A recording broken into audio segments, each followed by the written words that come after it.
$60K with a 40% gross margin.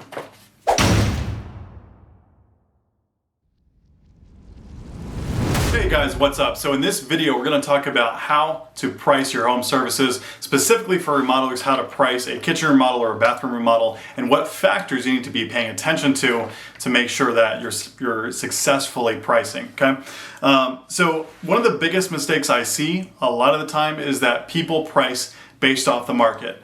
Either you're looking at to try to find the price, you're looking at other contractors, you're seeing kind of what customers are telling you, what other kind of bids they're getting, and you're pricing based on that. The problem is that a lot of contractors are not priced high enough, they're not priced well enough to grow as a business, to pay their employees well, so they end up suffering, they end up taking on a lot of debt. And you don't want to be in the same boat as those other contractors, okay? And that's like 80-90% of the market. So the things that you want to look for, the things that you want to account for, the factors you want to pay attention to when you're pricing your services are four basic different things, all right? You want to make sure that you can pay yourself well, okay? You want to make sure that you can pay your employees well. You want to make sure that you can pay for growth, so pay for marketing and things to keep driving the business forward, and then make a profit on the business. I'm going to break down each one of these for you, okay? So the first thing you want to do is make sure that you can pay yourself well as a business owner. You're taking on all the risks to own the business, to start the business and grow it.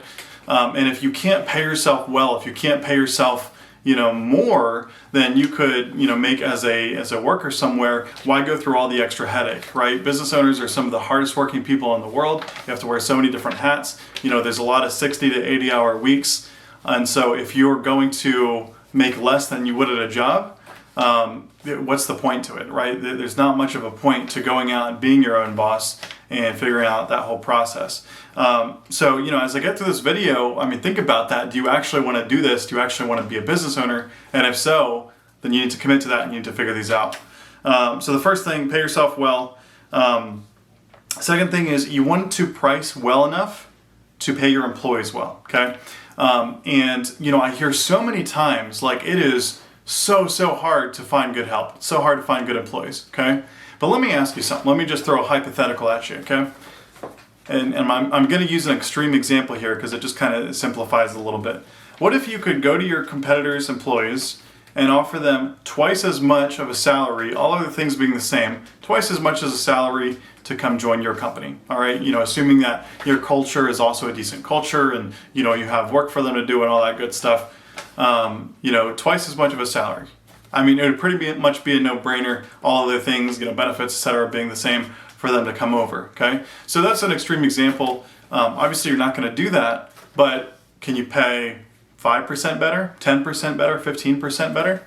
And if you are priced according to the market and just pricing the way everyone else does, guess what? You're not going to be able to find good labor because the price of good labor has steadily gone up over the years. So as you're building out your pricing strategy, that's something you need to keep in mind is, okay, how do I price so that I can make enough gross profit so that I can pay my labor and pay well for that, okay? So that's one thing you need to look at. If you want to find and keep good people, you have to pay for what a good person costs, right? Good laborer costs.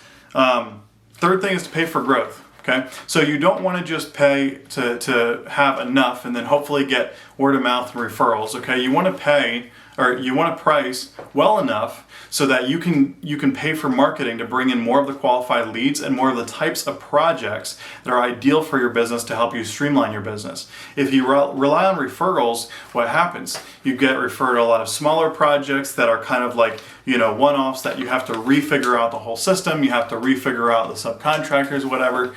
To do that project, when if you have a streamlined system that's consistently bringing in kitchen leads, that's consistently bringing in bathroom leads or basement leads, now you have a streamlined system where you're doing the same type of project over and over again. You can work with the same subs over and over again. You can work with the same, sales process over and over again to refine it. It just makes everything so much simpler. And you can also use that to position yourself as the expert, as the authority in the market, which makes you worth more, okay? So you want to be able to price well enough so that you can not only cover your overhead and pay for good labor and pay yourself well, but so that you can also pay for marketing to help you consistently expand and consistently grow with the types of projects you want. If you can't, if you're not growing, then you're probably dying. It's just basic macroeconomics.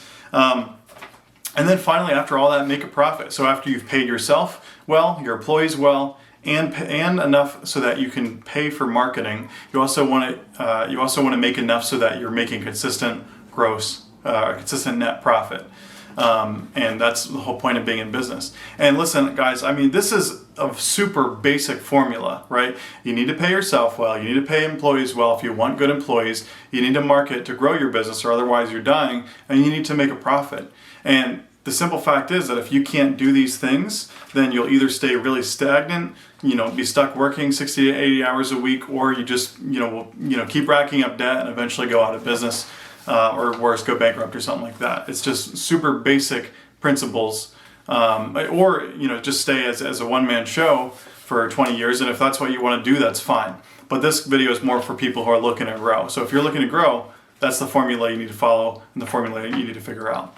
So many people just blame it on their market. Oh, you don't understand. People here are shoppers. People here are shoppers. Let me tell you something. So I recently talked to a company out in Florida. And they said, hey, so I was, figuring out how they're kind of priced, and, they said, oh, well, we do kitchen remodels, and their pricing for kitchen remodels was somewhere between 10 and 15K. I was kind of asking about that and figuring out what their gross profit was and seeing if maybe there was a way they could increase that price. And they're like, oh, you don't understand. People here are shoppers. People here, people come to Florida and think they own the world. They think they're on vacation and they're shoppers and all this great stuff, okay? So, I just was kind of gentle with it and asked a lot of questions and, just wanted to make sure I, fully understood their point and all that. I talked to another company recently, and the other thing this lady was saying was, oh, well, in Pennsylvania it might be different. You can charge, 30, 40 grand for a kitchen remodel, or some of those, northeastern states you can charge more. So, but my market, it's not going to work. I talked to another company recently from Florida. Their average kitchen remodel is about 60K with a 40% gross margin. Same exact market. And so, don't be so quick. Like, if you haven't deliberately done something to try to force the market to do what you want it to do, then don't just make assumptions. A lot of people make assumptions. People are shoppers. People are, looky-loos. People aren't serious. It's not my sales. It's the leads I'm getting. I need to find better leads rather than improve my sales process. Always assume there's something you can do to make it better. If you assume that everything is just the way it is, you're not going to try to make things better, you're going to feel stuck, you're going to feel trapped. If you always assume things can be better, your brain is going to keep working, you're going to keep coming up with ideas to make those things better, right? So you can choose which one you believe that you're stuck or that you can make things better, and then depending on what you choose is how you're going to think through, how you're going to process, and how you're going to solve problems. So hopefully this video was helpful. Those are the 4 things you need to look at when you're pricing your services, and I'll see you in the next video.